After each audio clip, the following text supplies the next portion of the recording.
বন্ধুরা, আপনাদের সামনে আজকে একটা গাড়ি পুরো খুলে সার্ভিসিং করে দেখাবো। এবার আপনাদের সামনে সিটটি খুলে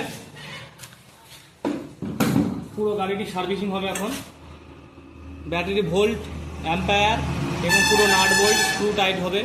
কোথায় কি অবস্থায় আছে গাড়িটা এখন আমরা দেখে নেব। এখন আপনারা দেখছেন যেটা, এটা চার্জিং সকেট।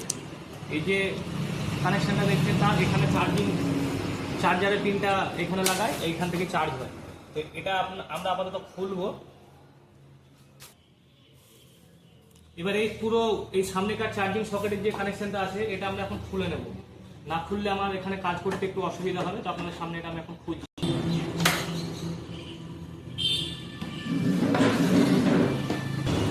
তো আপনাদের সামনে এখন আমি নিয়ে এসেছি মাল্টিমিটার। এই মাল্টিমিটার দিয়ে প্রত্যেকটা ব্যাটারি ভোল্ট চেক করা হবে। দেখি এখন প্রত্যেকটা ব্যাটারি কি কন্ডিশনে আছে, কি অবস্থায় আছে। তো মাল্টিমিটারটা এখন আমি 20 ভোল্টে রাখলাম, অর্থাৎ ব্যাটারি যেহেতু 12 ভোল্টের, সেই জন্য আমাকে 20 ভোল্টে রাখতে হলো। এবার আপনারা এখানে একটু লক্ষ্য করবেন,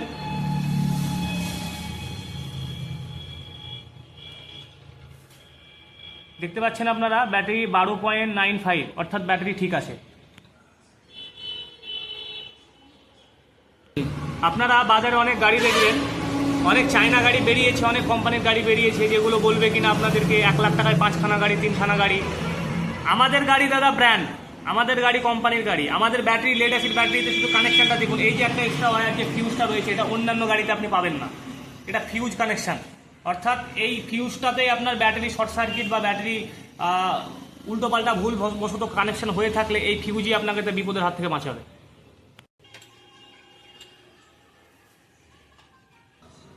এখন আপনারা দেখতে পাচ্ছেন এই যে ফুট স্টেপটা রয়েছে, এটি লড়বড় হয়ে গেছে, অর্থাৎ নড়ছে। তো এই জায়গাটাকে আমাকে ঠিক করতে হবে এখন। ওই জন্য এই পোর্শনটুকু আমাকে একটু নাট বোল্টগুলো খুলে এই জায়গাটা ক্লিয়ার করতে হবে।